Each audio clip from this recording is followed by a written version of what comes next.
I think it's pretty obvious to people that as powerful as the smartphone is, there's a lot of things that are messed up about it.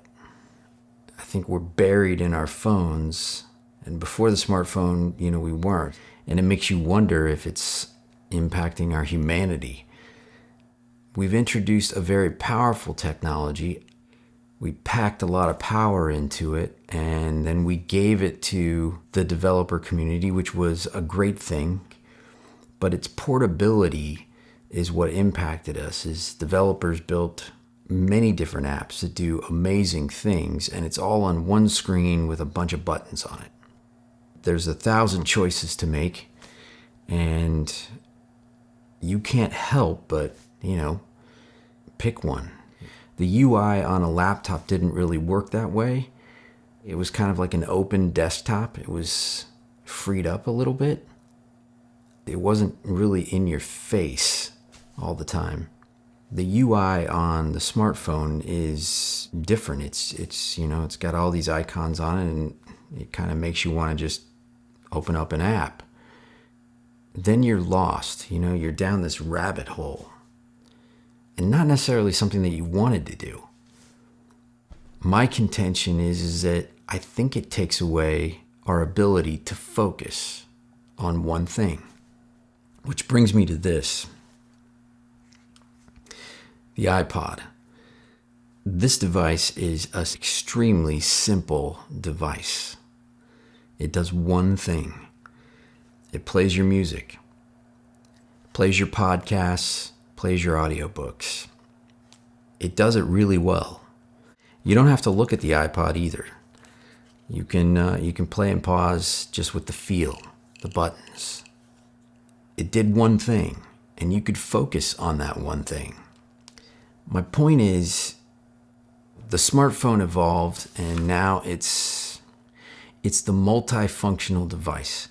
It's taken out the iPod, it's taken out the camcorder, it's taken out the point and shoot camera, it's taken out, for some people, it's taken out the Kindle too.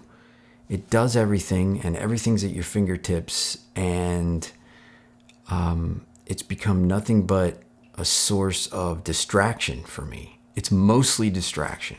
So I tried something. I went back, ripped some CDs, put some audiobooks on this, and I just took this around with me for a few hours a day to experience the iPod again. And I have to say, it was a better experience. I forgot about my phone. I forgot about my interruptions for a little while, and I focused on one thing. I focused on the book I was listening to. I had ideas again. I wrote down some ideas. I had inspiration again.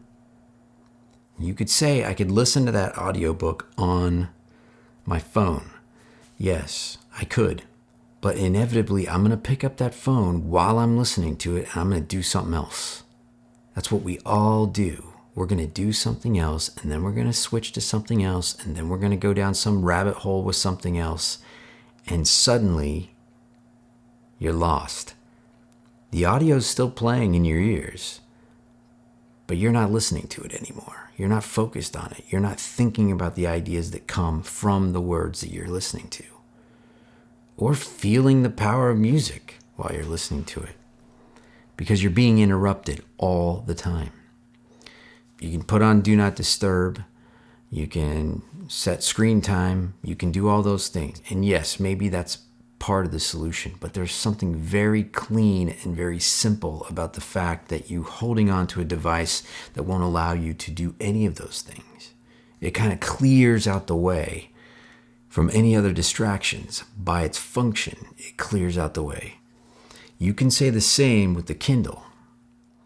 We need to get back to devices that do one thing, that clear the path and clear away all of the other distractions and leave us to focus on what it is we need to work on or what it is we need to enjoy. But that's what I believe. The answer is in the past.